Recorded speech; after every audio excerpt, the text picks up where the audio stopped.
Cet épisode est une production d'Instinct Fondateur. What's up guys, Stéphane Castleman, courtier immobilier chez Remax. Bienvenue au deuxième épisode du podcast Castleman. Cette semaine, pour le deuxième épisode, j'ai reçu un de mes bons amis, Serge Gunner. Serge, c'est quelqu'un qui a fait énormément de cheminement personnel, de développement dans les dernières années. Il a connu une période un petit peu plus creuse, il va nous en parler.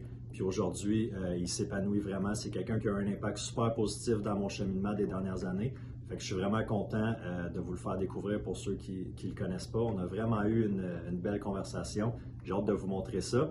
Puis si ce n'est pas déjà fait, n'oubliez pas de vous abonner à ma chaîne YouTube, sur Spotify ou sur Apple Podcasts, peu importe où est-ce que vous préférez consommer vos podcasts. Laissez des commentaires, des likes, des reviews, c'est vraiment ça qui fait toute la différence. Puis n'hésitez pas à partager avec vos amis. Donc je vous dis bonne écoute.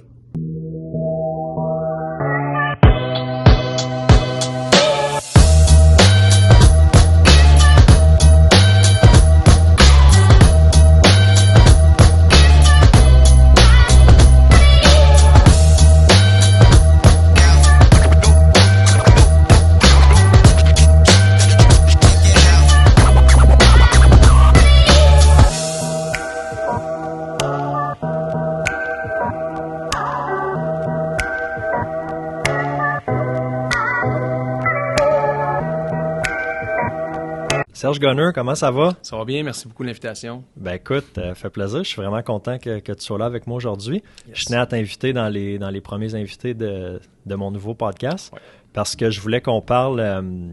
Tu es un gars qui a fait énormément de croissance personnelle dans sa vie. Pour moi, tu es vraiment un leader positif, une belle inspiration. Puis une chose que tu m'as transmis, que j'ai beaucoup appris avec toi, c'est l'importance de faire les choix. Bon ou mauvais, mais l'importance de faire des choix, puis les micro-décisions qu'on prend au quotidien selon où est-ce qu'on veut Ça résume très bien notre conversation qu'on va avoir toute la journée. Yes. Fait que on va pouvoir jaser de ça en masse. Pour les gens qui nous écoutent, on se connaît bien, on est des amis, on a travaillé ensemble pendant plusieurs années dans l'automobile, fait qu'on a eu la chance d'avoir... L'opportunité de t'engager, oui. Jérémy t'avait vu sur Fassecours, on t'avait vu sur le bord de la route, puis moi je t'avais vu sur Facebook, t'avais gagné, je pense, le vendeur de l'année ou du mois, puis personnellement, je m'étais dit, ce gars-là fêterait dans le... Regarde aujourd'hui. Ouais, regarde ce qu'on est rendu 6-7 ans plus tard. Oui, c'est tout un cheminement. Good, ben, je suis bien content que tu sois là avec nous aujourd'hui. Écoute, pour rentrer un petit peu dans le vif du sujet, là, il y a eu un point crucial à un moment donné dans ta vie, là, autour de 30 ans, un petit peu avant ça, où est-ce que tu as décidé de vraiment prendre ta vie en main, changer tes habitudes, ton mindset, ta façon de vivre. Mais avant d'arriver à ce point-là, il y a eu une enfance comme tout le monde, mais ton enfance a été un petit peu difficile. Tu n'as pas connu ton père, ta mère était là, mais pas vraiment. Fait qu'il a fallu que tu deviennes un adulte assez jeune dans ta vie. Fait qu'écoute, on peut commencer par ça. Ça fait du sens, c'est un résumé. Ça a commencé très jeune. Et puis, disons que pour commencer, c'est plus mon géniteur, parce que de se faire appeler papa ou d'être un père, ça se mérite. Ma mère a fait ce qui était le mieux d'après ses connaissances. Elle était une mère monoparentale une bonne partie de ma jeunesse. On a déménagé de ville en ville. Et puis, par la suite, on est arrivé dans l'Outaouais. J'avais plus ou moins 10 ans. Fait que t'es pas né ici en Outaouais. Je suis né à Hull. Après ça, on est parti à Saint-Jérôme pour justement un conjoint. Elle a eu plusieurs conjoints pendant ma jeunesse. Et puis, on est revenu dans l'Outaouais. J'avais plus ou moins ça, 10 ans. Ce qui a engendré, je pense, d'aller en école, de ne pas réellement se faire des amis proches, d'arriver et d'être le petit dernier. Tu sais, je veux dire, l'intimidation, c'est pas d'hier. J'en ai vécu par rapport à ça. J'en ai gardé... Je pourrais dire des séquelles un peu par rapport à ça. Tu te dis, OK, comment je peux faire pour me faire accepter? Des fois, il faut aller voir les gens qui te taquinent puis tu essaies de les mettre sur ton côté. C'est ce que j'ai appris avec les années. Après ça, à l'âge de 15 ans, je te dirais qu'il y a eu un gros déclic dans ma vie où est-ce que je suis tombé en amour avec ma première blonde de 15 à 24, mais surtout que je m'étais dit, c'est pas vrai que je vais vivre ça le reste de ma vie. Il va falloir que je fasse un changement. Fait que, vivre la façon que je vivais, exemple, là, de maison en maison, d'appartement en appartement, avec l'entourage que j'avais, je me suis dit, OK, il faut que je fasse des choix qui sont différents. Puis en rencontrant ces beaux-parents-là, qui est les parents de ma première conjointe, j'ai vu qu'autre chose existe. Là. J'ai vu que ces gens-là, un, étaient mariés. C'était des gens qui s'aimaient, je le voyais. Je me disais, OK, c'est ce que j'aimerais avoir. Ils ont une maison à eux. pas loué, ils l'ont acheté. C'est comme, pour moi, c'était une grosse réussite. En étant jeune, quelqu'un qui avait une maison, automatiquement, tu avais réussi. C'était là-dessus que je me basais pour me dire que j'avais réussi, ouais.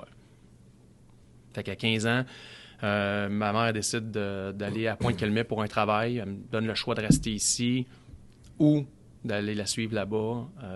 Ces gens-là, ils m'ont pris sur leur aile, littéralement. Tes beaux-parents, là. Mes beaux-parents, exactement. Ils m'ont pris sur leur aile, sachant ce que j'avais, comment j'y étais, qui n'était pas, on va dire, franchement, en date d'aujourd'hui, que je peux savoir, qui était très de base.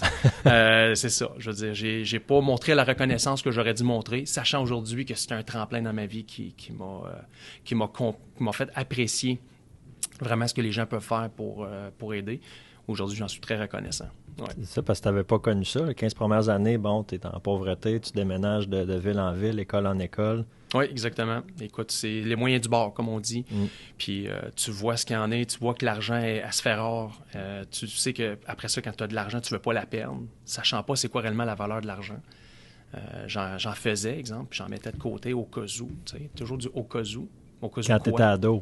Exactement, tu sais, puis j'ai vraiment commencé jeune. Là. L'enveloppe brune de la Caisse populaire m'a marqué. J'ai mis de l'argent là, mais après ça, j'en ai mis à la maison en me disant « advenant que ». Tu te préparais toujours à... Ben, c'est correct d'avoir un fonds d'urgence, je pense, mais tu étais tout le temps dans l'insécurité. Exactement, je vivais plus en insécurité qu'en me disant « je peux aller à ». Tu n'étais pas dans l'abondance. Exactement, j'étais plus dans le moment présent, de penser au moment, qu'est-ce que je peux faire pour le futur. Ouais. Puis c'est quand même fou à 15 ans de se faire dire... Puis là, t'as pas de frère et sœur, c'est toi puis ta mère seulement. J'ai une demi-sœur que je considère ma sœur parce qu'elle était avec nous toute notre vie, dans le fond. Fait OK, t'avais une sœur qui était là. Exactement, puis elle a suivi.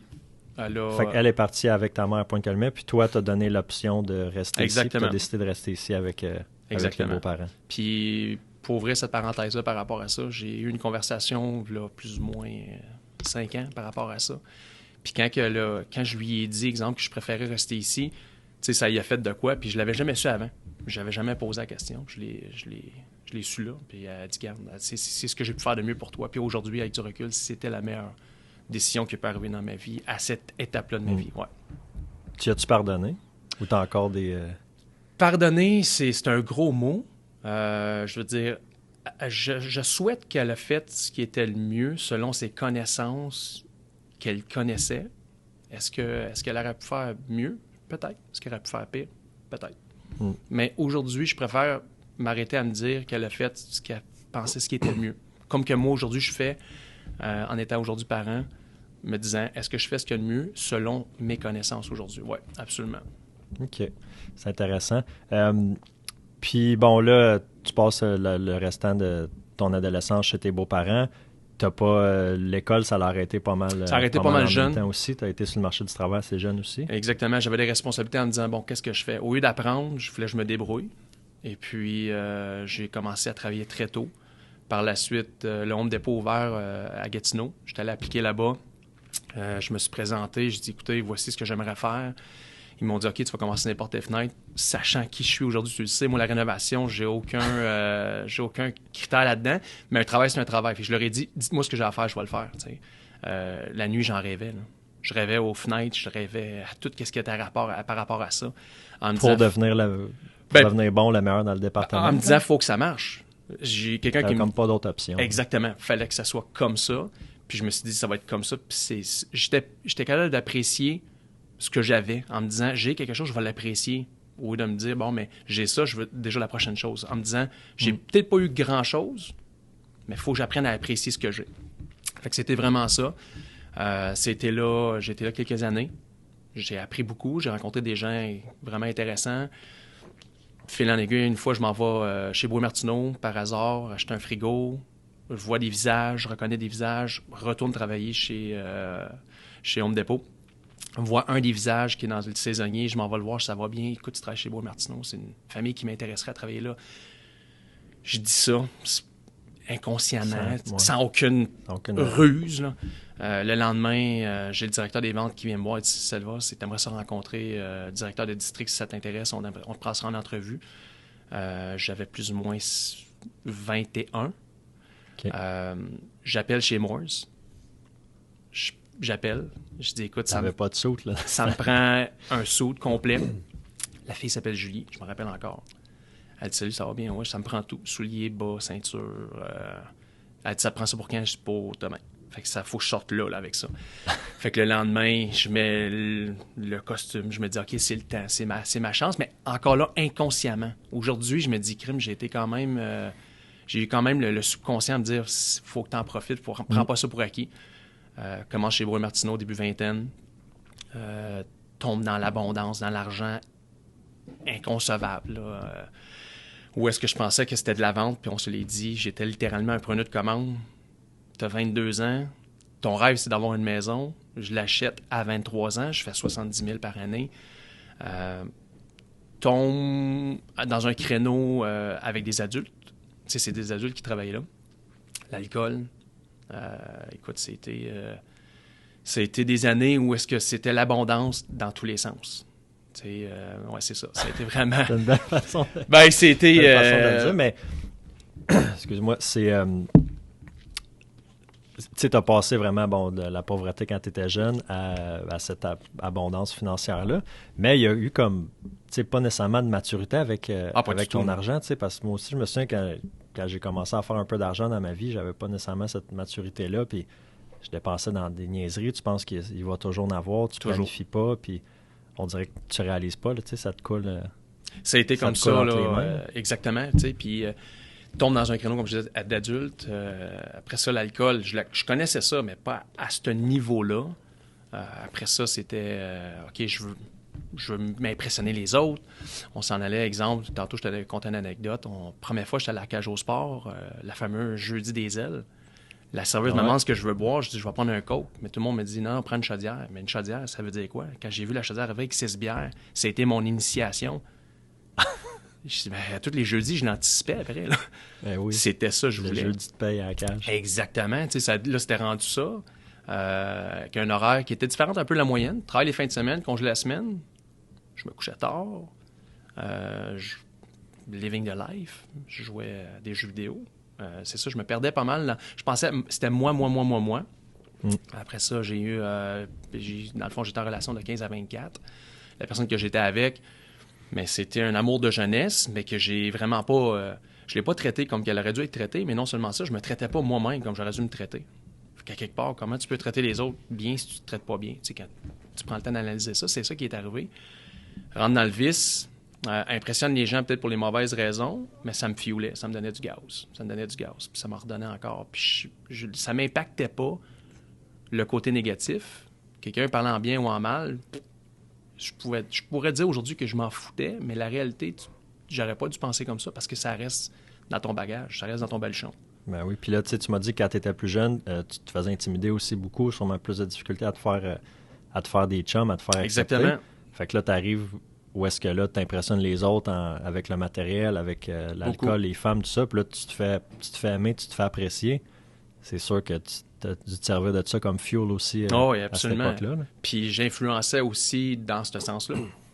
Tu sais, on se l'est déjà dit, ce qu'on regarde, ce qu'on parle, ce qu'on apprend, mais tu vas le mettre en action. Fait qu'à surtout d'apprendre de lire des bonnes choses puis d'écouter les bonnes choses parce que ça peut influencer. Moi, je pense qu'on est tous influençables à un certain niveau, mais vraiment, je l'étais dans un niveau extrême, là. Extrême. Ben oui, c'est pour ça. C'était extrême. Je te connais, tu sais, là, maintenant, évidemment, ton mode de vie a changé beaucoup, là, mais je sais que tu es extrême, excessif, un petit peu comme moi, mais maintenant, dans les bonnes choses, tu sais, dans le sport, le travail, tout ça, dans ta famille, écoute, je sais que ta famille, c'est ta priorité ça en dit, oui, beaucoup. Oui, ça a changé depuis donner un exemple, dans ces années-là, j'en voulais pas d'enfant, je disais ça à voix haute. J'en voulais pas. Parce que... Posais-tu la question? Parce que moi, pendant un bout, je me disais, j'en veux pas.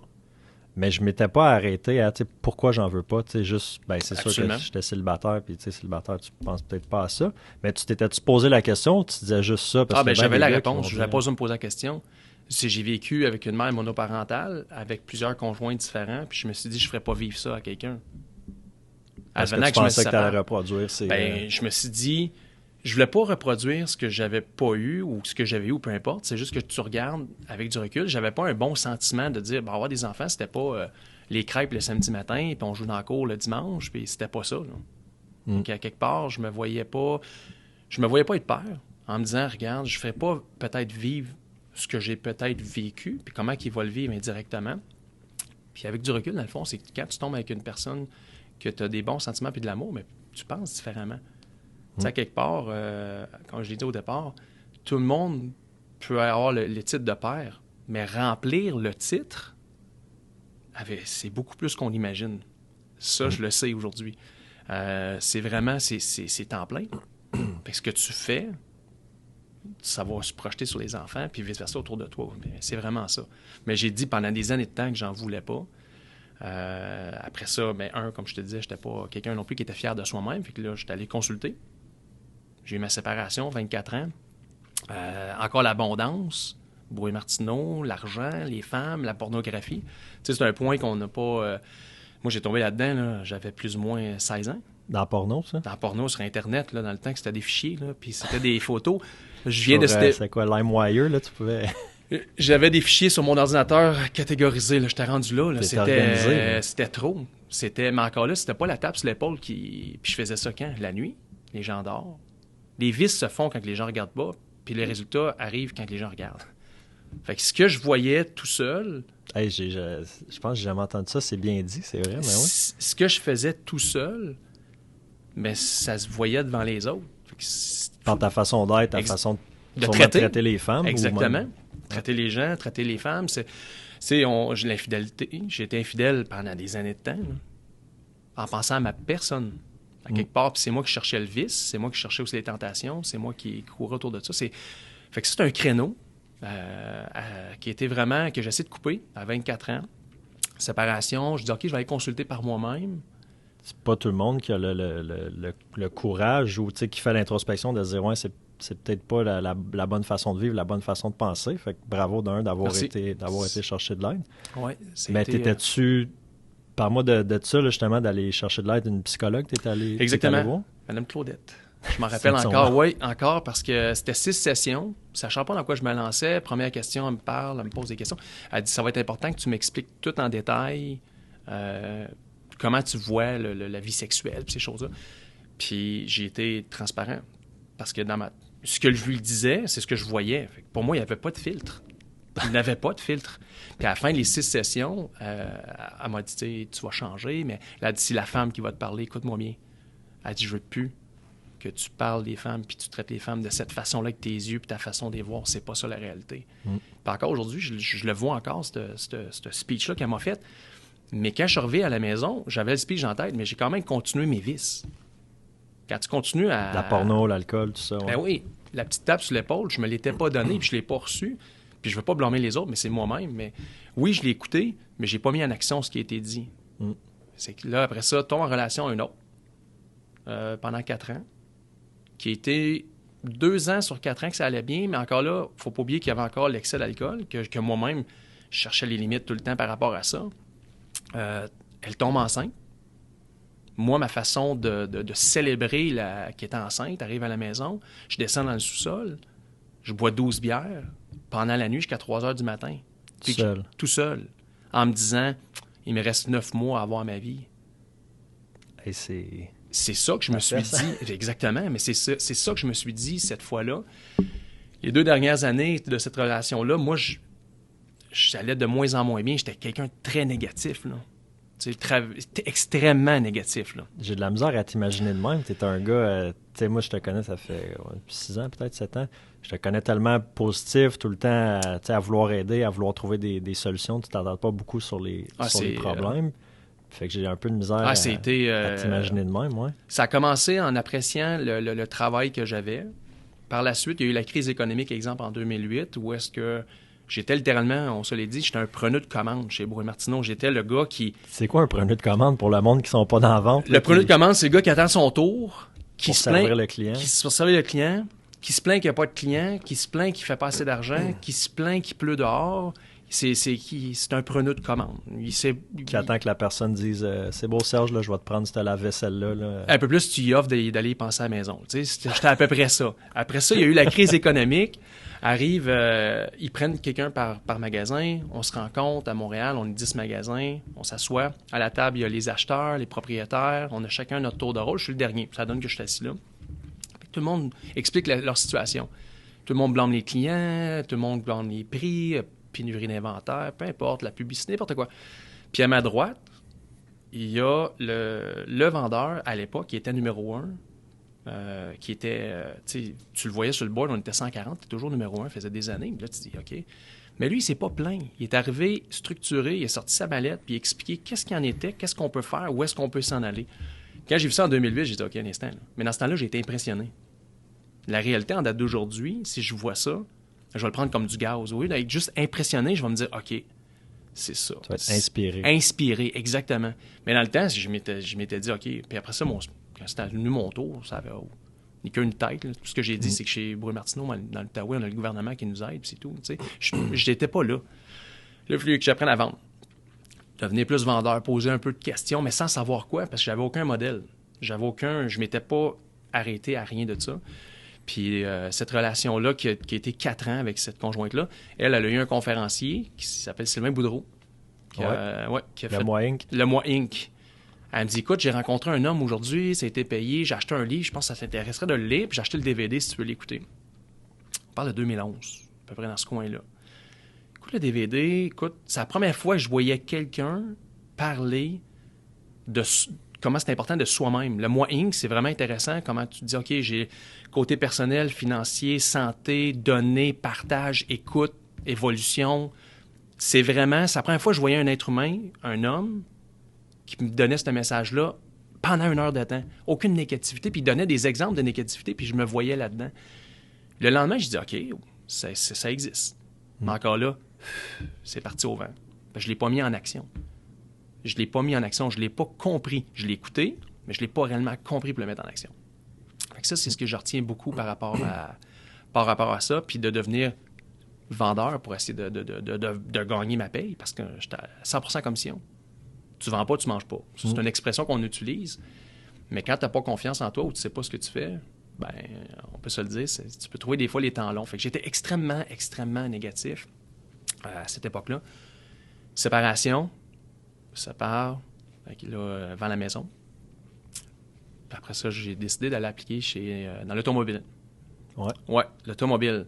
Chez Kia. Chez Kia, parce que je m'étais acheté un véhicule en 2003, j'avais pas d'argent, je m'étais arrêté au prix et non la qualité, sinon j'ai arrêté chez Toyota. Mais bon, ou même Subaru. Chez Subaru. Exactement.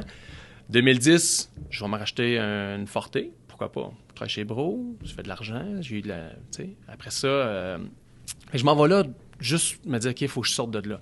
Première chose... Chez Brouille-Martineau. Exactement, parce que je pensais que c'était Brouille-Martineau le problème. C'est ça. C'est ça que je pensais. Là, j'ai encore un très bon ami qui travaille là-bas. Ça va faire plus ou moins 24 ans qu'il est là, quelqu'un qui est vraiment à son affaire. Puis quand je suis parti, au lieu de me dire, hey, bonne chance, bon succès ou peu importe, il m'a dit merci. Il dit merci parce que tu étais tellement pesant, tellement négatif, que quand il regardait son horaire, il souhaitait que je ne sois pas sur le même horaire que lui. Hey, c'est deep, là. Tu dis, c'est moi. Une claque d'en face. Ben oui, parce que là, tu dis un instant, on parle de moi, là. On parle vraiment que là, tu dis, OK, il faut. Encore là, ça a duré 2-3 jours. Puis il te l'a dit, il l'a pas dit non, il me l'a dit dans direct. La salle à manger aux autres. Hey, je suis content que Serge parle. Il t'a regardé dans les yeux puis il t'a dit. C'est exactement. Puis la plupart m'ont même pas dit bye parce que je le méritais même pas. C'était vraiment, j'étais pesant. C'est ça. Je me serais pas... tu sais, aujourd'hui, j'ai 38 ans, je te le dis. J'avais 28 ans dans ce temps-là. Je me serais pas engagé, là. Ça en dit long sur ma personnalité. Je me serais pas présenté à quelqu'un. Je me serais pas souhaité comme beau-frère. Je me serais même peut-être pas souhaité comme ami. Hey, c'était vraiment... C'était négatif. Aussi simple que ça. Tu sais, c'est vraiment... J'avais rien à apporter. C'était vide par rapport à ça. Mais de pouvoir le réaliser aujourd'hui, ça demande beaucoup de beaucoup de cheminement puis beaucoup d'introspection aussi. Là. C'est pas tout le monde qui est capable de faire ça. Là. Mais je pense que, on en parle souvent, avec tout ce qu'on lit, ce qu'on regarde, tu peux regarder ton passé, ça va refléter ton futur. Puis les points, quand je les regardais en arrière, c'était tout croche. C'était impossible que mon chemin s'en aille droit où est-ce que je m'en allais. Fait qu'arrive chez Promenade Kia, je sais aucune idée de ce que je fais réellement. Je veux dire, je suis là parce que fallait que je sorte, peu importe, séparation. Gagne vendeur du mois par hasard. Dans ce temps-là, les journaux étaient populaires. Ils mettent ma photo dans le journal. Puis tantôt, on parlait de point tournant. Ce qui était un point tournant, c'est ma photo dans le journal parce que Jérémy Toulouse, pour le nommer, qui est propriétaire de Subaru Outaouais, m'a vu dans le journal. Il m'a appelé.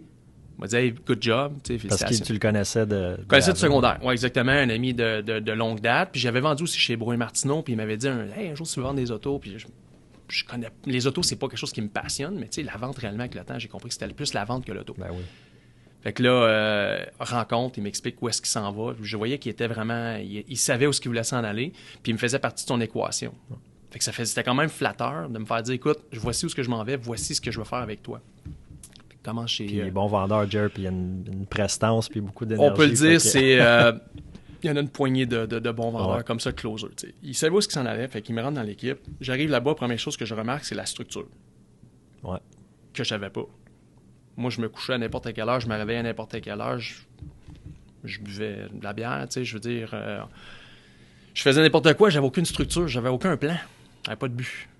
Fait que quelque part, fait que là, je tombe sur le plancher, puis un jour... un des vendeurs, il me dit Écoute, j'ai quelque chose à te faire écouter, ça t'intéresse? Il s'appelle Grant Cardone. Je dis OK, c'est qui cet homme-là? C'est un Américain. Puis il me dit Écoute, je vais te présenter, je vais te donner une clé USB. Dans ce temps-là, c'était pas Spotify, c'était une clé USB. Mais ça, l'auto, j'écoute un peu, moi en anglais, je suis so-so, je comprends. Je me dis OK, écoute, une belle voix, belle intonation. Puis c'est des speeches sur comment closer. Fait que j'ai commencé avec un preneur de commande. À un moment donné, je me débrouille à vendre. Puis à un moment donné, j'ai réalisé que la vente, c'est une chose, mais l'argent se cache dans le closing. Mais closer pour les bonnes raisons. C'est ça, exactement. Tu peux closer... Quand on dit closer, c'est pas négatif. Non, c'est vraiment positif dans le sens... Mais quand tu es convaincu par ton produit... Exactement. Tu sais, maintenant, je suis en immobilier, je suis convaincu que mon service est excellent, ben je suis pas gêné de passer à la commande, si on veut, puis de dire à quelqu'un, engage-moi, tu sais, comme toi, tu n'es pas gêné maintenant de vendre des Toyota parce que tu crois dans ton Exactement. produit. Fait que, tu dis, si je vends une Toyota, j'irai en service. Tu sais. Je cherche les gens qui sont persuadés et non les persuadés. Tu sais, il y a une différence entre les deux. Exact. Quelqu'un peut acheter un auto, toutes les marques sont bonnes à la base, ils ont tous un bon fond, que ce soit acheter une maison ou peu importe un produit. Tu sais. Mais à quelque part, si je veux qu'il fasse partie de mon succès, puis qu'il veut acheter un produit que ça donne que c'est moi aussi je peux lui vendre, je souhaite que ça soit fait. Mais ça s'est développé avec le temps. Mais je dirais que chez Subaru, c'est vraiment ça que j'ai tranquillement appris. Mais on part de loin parce que j'avais aucune fondation de structure. Fait que là, ce que j'ai appris, c'est ça. Là, Grant Cardone, pour revenir à lui, tombe sur une vidéo sur YouTube. Je m'entraînais dans ce temps-là au Nautilus. Fait que là, j'ai dit, je vais l'écouter. Je le mettais dans ma poche, puis c'était une vidéo, fait que je l'écoutais, puis je m'entraînais. Mais il dure 53 minutes, 16 secondes, cette vidéo-là. Et toute une mémoire des chiffres, c'est fou. Je le connais par cœur. L'intonation, quand il lève la main, quand il parle de telle chose, le rire dans la foule. Mais ça m'a pris plusieurs écoutes pour mettre en action ce que j'écoutais. Comme un film, tu peux dire, je l'ai écouté, je l'ai regardé, mais je l'ai compris. C'est ce que j'ai compris là. Puis c'est là que Jérémy m'a dit, écoute, j'ai une opportunité à te donner, ça t'intéresse-tu d'être directeur des ventes? Dans ce que je faisais, dans le cheminement où j'étais, c'était vraiment, aujourd'hui, ce que je peux réaliser, c'était toute une opportunité que j'ai eue là parce que j'avais aucune connaissance. Il m'a fait confiance pour une entreprise qui vaut des millions de dollars. Puis il m'a fait confiance pour ses clients. Puis par la suite, j'engageais des gens aussi. Puis quand j'engageais les gens, ça a donné qu'on... Tu sais, je t'ai engagé toi en même temps. Mais tu t'en rappelles, quand je t'ai parlé, voici ce qu'il y en est, voici où ce qu'on s'en va, voici ce que je m'attends. Puis c'est un travail d'équipe. Après un mois, tu voulais t'en aller. C'est vrai. T'es rentré dans le bureau, t'as dit, écoute, tu sais, la plug, c'est pas fait pour moi. On dirait que je fais rien de bien. J'étais numéro 1 chez Mazda. Là, je t'avais expliqué. Je dit, fais-moi confiance. On va le faire ensemble, Stéphane. Je te le dis. Ça a pris quelques mois par la suite, puis regarde aujourd'hui. Mais c'est vraiment... Puis j'en ai rencontré des gens où aujourd'hui, je peux te dire dans les deux sens, merci.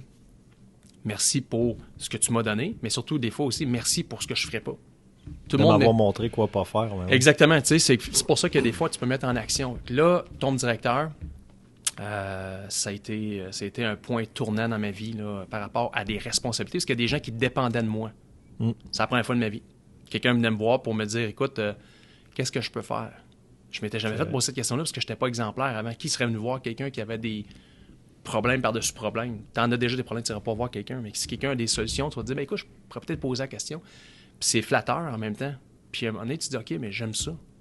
Mais en même temps, si je le fais pour lui, si je le fais pour moi, parce que si j'ai la réponse pour lui, je l'ai déjà pour moi.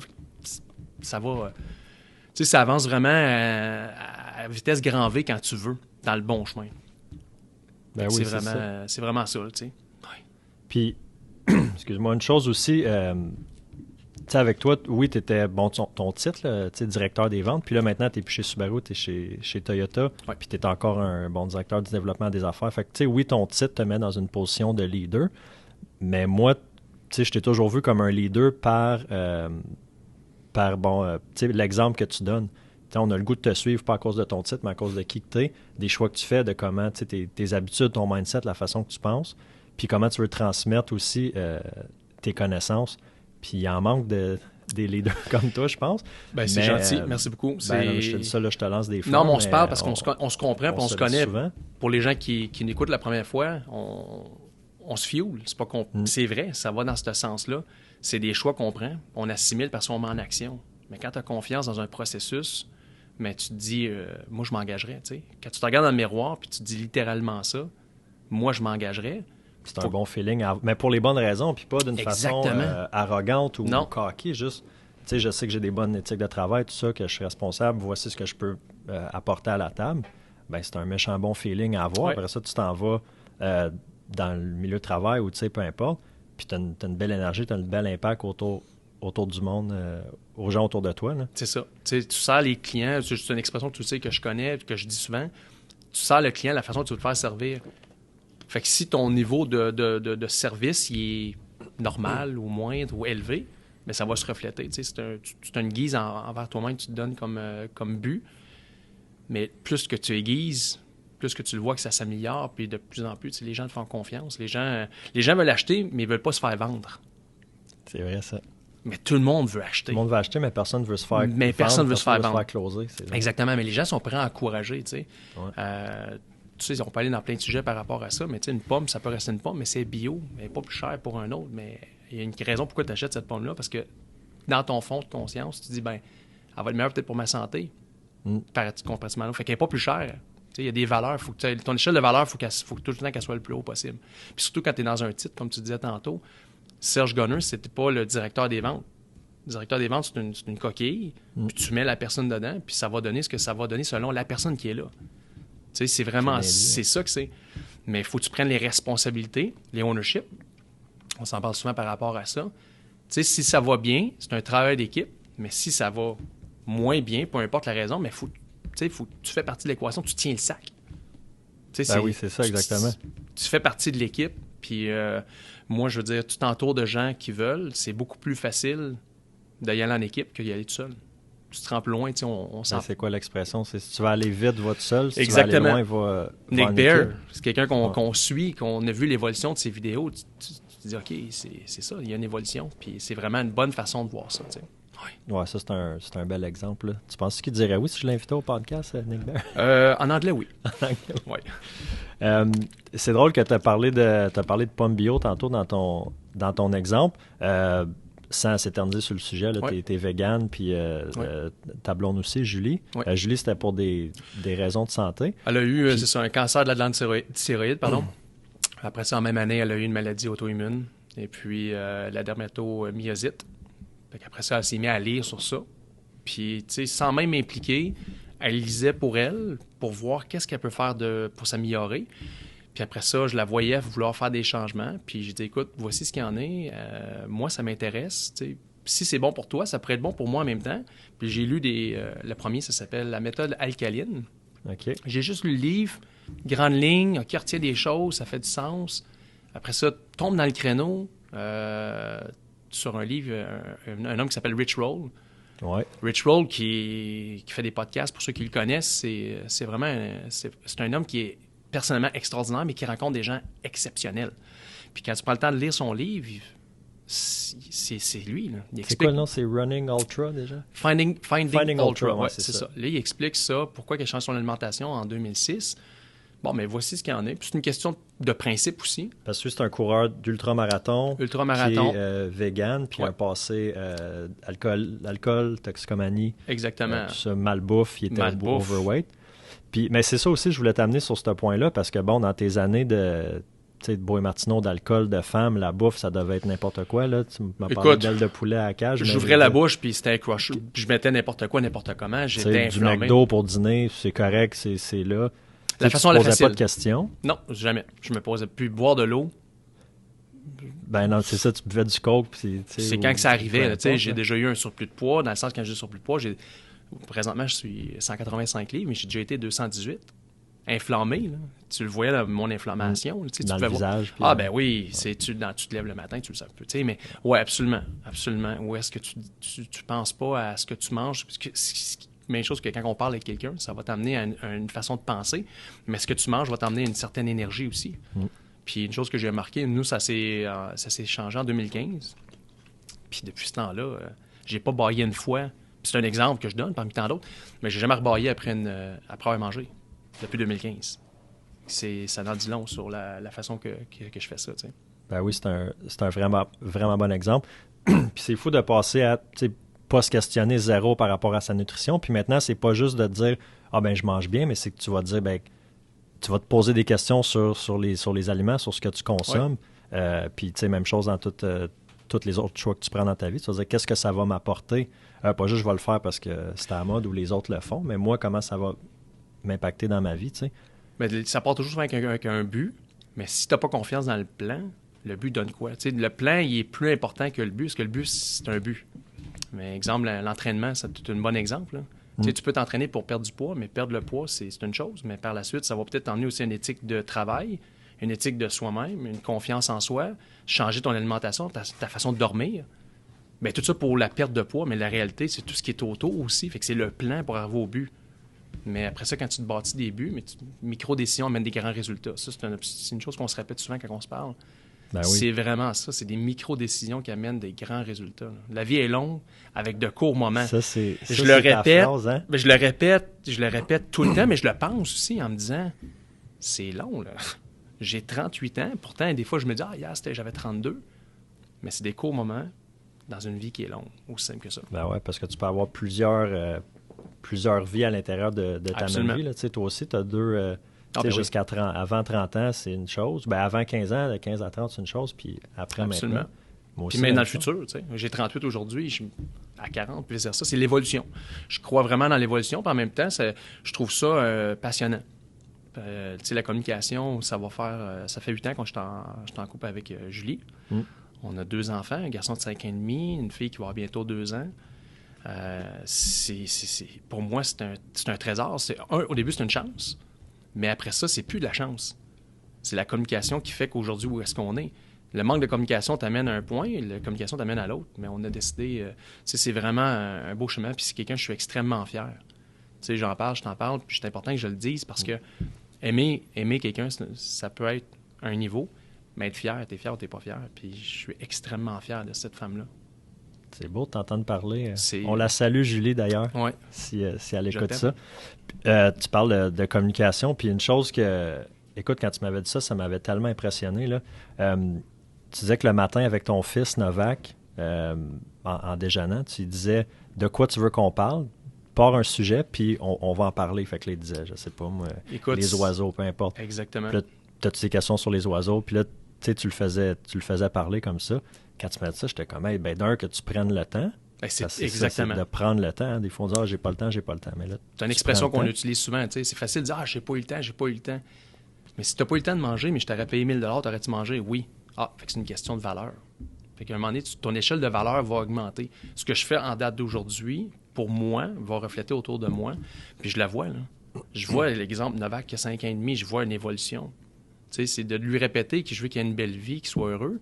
Mais je le pense. De donner peut-être la chance que toi, t'as pas eu quand tu étais jeune? C'est une façon de voir. Ben oui, mais en même temps, je veux pas dire ça parce que je me dis je vais lui donner ce que j'ai pas eu, c'est une chose, mais je préfère lui dire je vais te donner ce que je sais. Parce que si je m'arrête à lui donner ce que j'ai pas eu, je revis trop dans le passé. Vu que en ce moment, j'essaie d'anticiper le futur de ce que je fais en ce moment, mais je veux qu'il comprenne que je lui donne ce que j'apprends à tous les jours. Pas qu'ils se disent « Ah, mon père était malheureux quand il était... » Non, j'aurais pu penser de même. Mais à force de parler avec des gens qui sont intéressants, exemple, quand on parle ensemble, quand on lit des livres, quand on écoute un podcast, le mindset change. La façon de voir, la façon de communiquer, la façon d'interagir avec chaque situation. C'est vraiment ça que j'ai vu avec les années. C'est la plus longue conversation qu'on va avoir est dans notre tête. C'est cette voie-là qu'il faut se fier le plus parce que ce qu'on dit, c'est une partie de ce qu'on s'est dit à l'intérieur. Si je te disais tout ce que je pense tout le temps, je parlerais longtemps.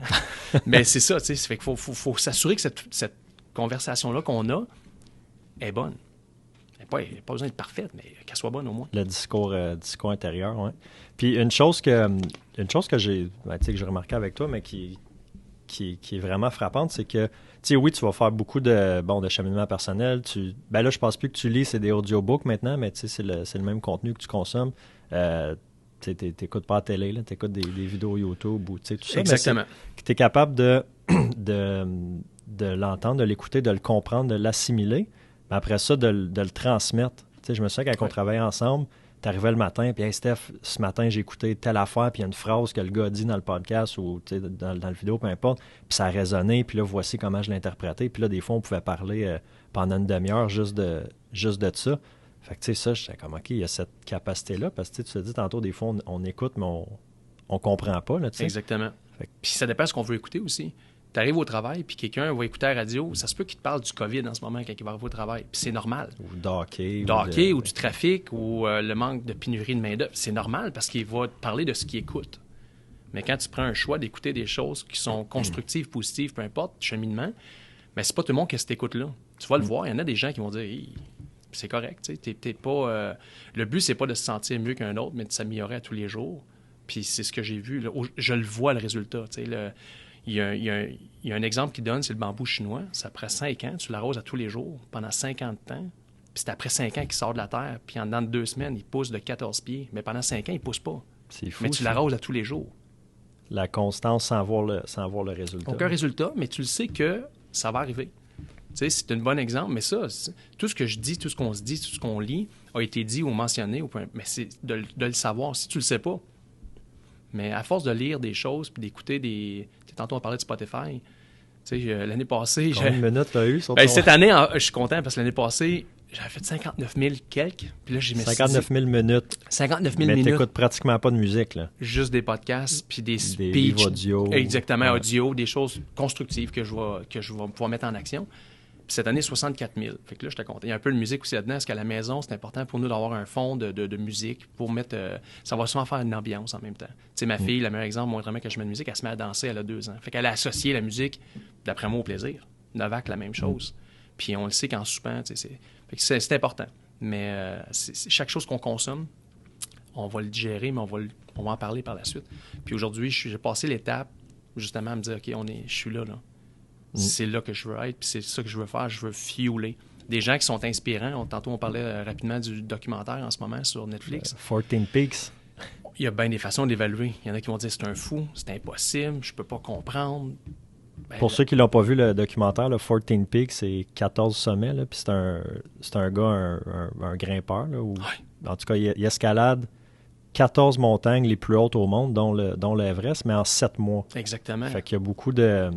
il y a beaucoup bon, tu sais, il y a du voyagement à faire, tout ça, là, mais beaucoup de logistique en arrière de ça. Exactement. Puis, tu sais, c'est complètement malade. Là, juste quelqu'un qui fait l'Everest ou, tu sais, peu importe, c'est inspirant. Mais là, lui, les 14 monts en 7 mois. Puis, comme tu dis, il y en a qui peuvent se dire, mais pourquoi il fait ça? C'est dangereux, il est malade, qu'est-ce que ça lui donne, tu sais? Puis, ça coûte cher, puis c'est du temps, puis de l'équipement, puis l'équipe, puis tout ça. Puis, moi, je vois ça comme... Puis, tu sais, j'aspire pas à monter des montagnes. Ben, peut-être ça va changer, mais tu sais, j'aspire pas à ça, mais je me dis... OK, voici ce qui est possible, tu sais, dans d'autres domaines peut-être, mais si lui, il est capable d'aller jusque-là, ben moi, dans mon domaine, tu sais, où je suis. Exactement, je peux aller, c'est le mindset. Le meilleur exemple, tu es allé monter une montagne le lendemain. Ouais. Non, mais c'est vrai. Moi, quand j'ai écouté ça, là, petit camp fortune, là, ça reste que c'est quand même ça. Quand j'ai fini, moi, j'ai eu une réflexion, je ne pouvais pas dormir. Je me dis, tu m'as appelé le lendemain, puis tu m'en as parlé. C'était quoi ta réflexion? Ma réflexion, c'est de me dire, OK, il existe. Il existe. Fait que cet homme-là existe. Mais si j'avais pas eu d'image... C'est pas un alien ou un robot. Là, ben moi, si tu me comptes toute cette histoire-là sans le voir, dans ma tête, il mesure 8 pieds. Là. Il est en métal. Il est en métal. Mais réellement, tu dis, OK, fait que finalement, c'est le mindset. Quand tu l'écoutes parler, puis tu vois sa femme aussi parler, tu vois que ces deux-là, ils ont une communication exceptionnelle, puis ils ont décidé de partager leur vie ensemble. Parce qu'elle, elle le fait pas. Elle l'empêche pas.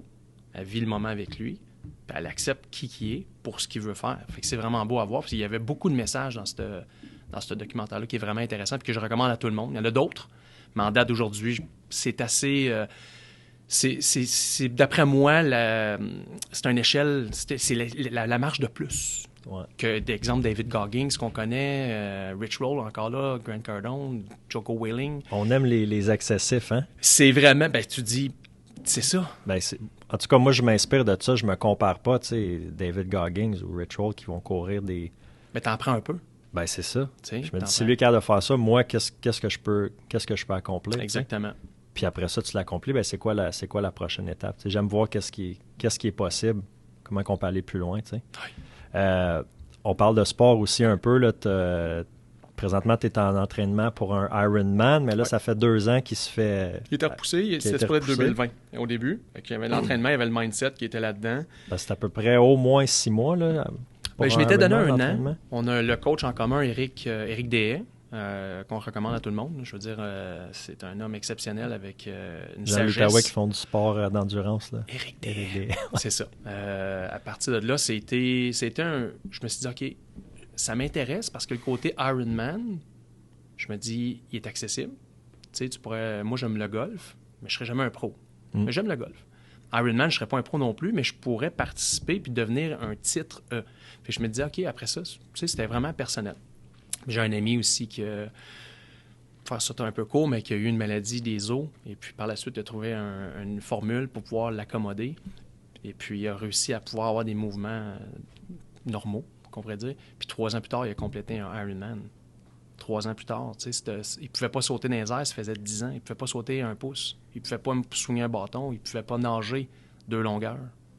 Ça, c'est complètement fou. Il a fait 3 ans plus tard, fait un Ironman. 3,8 km, 180 km de vélo, puis finit avec un marathon de 42,2. 3 ans plus tard, fait qu'à quelque part, OK. Le mindset, c'est là que ça en vient à en dire. T'sais, il l'a pas acheté, ça. Fallait qu'il se le produise à l'intérieur de lui, puis c'est ce que ça l'a donné, tu sais. Après ça va plus loin les autres sphères. Ouais. Fait que c'est Ironman 2020, a repoussé 2021 et repoussé en 2022. Ouais. Ouais, exactement. Mais là, tu m'as dit que tu voulais peut-être le faire toute seule. Si jamais Ironman, ils le font pas au Mont-Tremblant, tu vas peut-être le faire il y a des chances seul, que oui. virtuel. Oui, parce que ça complique un peu les choses. Les vaccins, ça prend beaucoup de bénévoles. Ça hypothèque beaucoup la ville aussi pour quelques semaines. Je ne sais pas s'il va être encore poussé. Mais au début, je m'étais mis du temps. Puis avec le temps, je réalise que c'est plus une question de temps, mais c'est de le faire. Un peu comme la course. Tu as fait une super belle course dans le bois. Tu t'es dit, je vais la faire en tant de temps. Je t'allais t'accompagner à la fin. Puis tu une chance que tu étais là pour me donner ma 4x4 au 66e. C'était... puis Luc, en passant, bonjour Luc, c'était une rencontre que j'aimerais rencontrer encore, juste que tu saches. Mais vraiment, c'était... je pense qu'on peut se donner du temps pour faire des choses, mais encore là, à en dire la même chose. La vie est longue avec de courts moments. Fait que prenons chaque moment pour essayer d'accomplir un peu à la fois. Mais exact. Je suis sur des groupes Facebook de courses, puis un petit peu là, de Ironman, là, puis j'avais un intérêt à donner pour l'Ironman de Tremblant. Puis je vois souvent les commentaires du monde, puis c'est souvent négatif là, par rapport au fait qu'ils savent pas trop où ça s'en va, c'est-tu annulé, puis c'est beaucoup négatif. Puis toi, il n'y a jamais eu de négatif par rapport à ça. Tu as dit, si c'est pas en 2020, ça sera en 2021. Si c'est pas en 2021, ça sera en 2022. Dans le pire des cas, je vais le faire toute seule. Mais c'est ça, c'est que tu es tellement toujours dans la solution, dans le positif. Puis ça, écoute, ça m'impressionne de toi. Puis c'est peu de gens que je connais qui sont comme ça. Là, fait que c'est tout... Ça en vient à dire, exemple, si je ne l'avais pas lu ou regardé ou même écouté puis compris, on s'en parlerait pas aujourd'hui. Il y a bien des choses que j'aurais pu mettre en action dans le passé qu'à fur et à mesure, après 2 ans, 3 ans, tu deviens...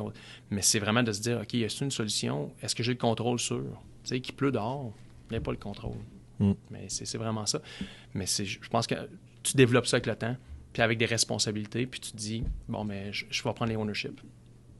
Exactement. Prendre responsabilité sur nos actions, sur notre vie. Mais tu es un bel exemple de ça. On arrive pas mal à la fin du podcast. Je suis très content que tu aies pris le temps à matin de venir me rencontrer et qu'on ait cette conversation-là. J'espère que ça va pouvoir être utile oui, je le souhaite aussi. Absolument. À d'autres personnes.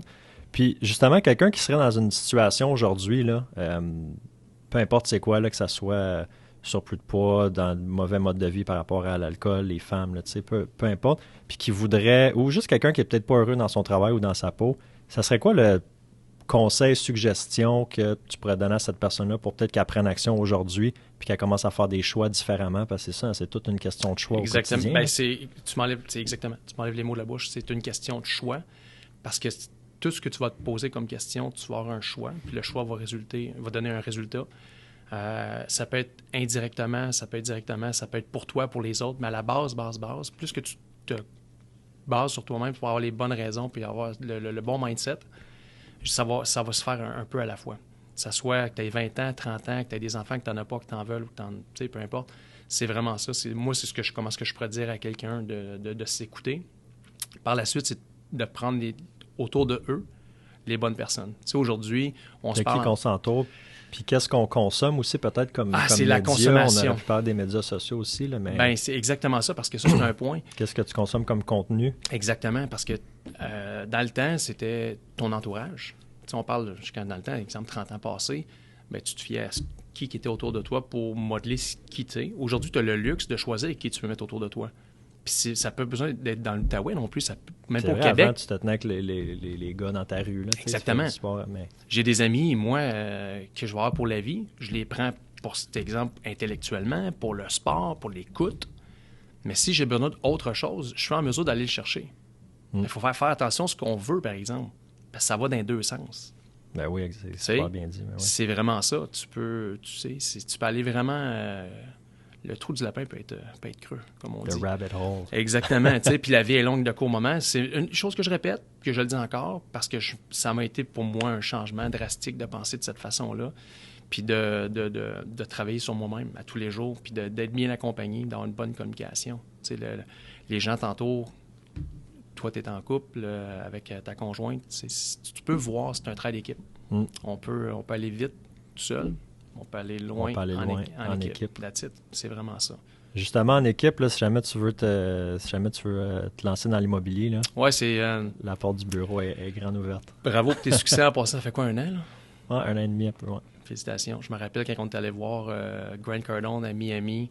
Merci à février Jérémy. 2019. Oui, de m'avoir donné cette opportunité-là. On est allé là les 4. Puis ça, c'est un bon exemple parce qu'on était 35 000 personnes. Ça a duré 4 jours. Puis les 4, on avait tous un résultat différent. Puis ton résultat à toi, c'était « je peux faire plus que ce que je fais en ce moment ». Moi, j'ai eu un déclic là-bas. Là. Je me suis dit « OK, je pense trop petit ». Ben, quand tu m'as mentionné ça... J'avais déjà du succès, tu sais, dans... T'avais un excellent succès au niveau du travail, mais personnel aussi, ton développement, puis autour de toi. Mais ça m'a remarqué. Parce que moi, je suis sorti de là en me disant « Wow! » J'ai rencontré, par exemple, John C. Maxwell. On s'est mis à lire des livres grâce à son interrogation. C'était vraiment le fun.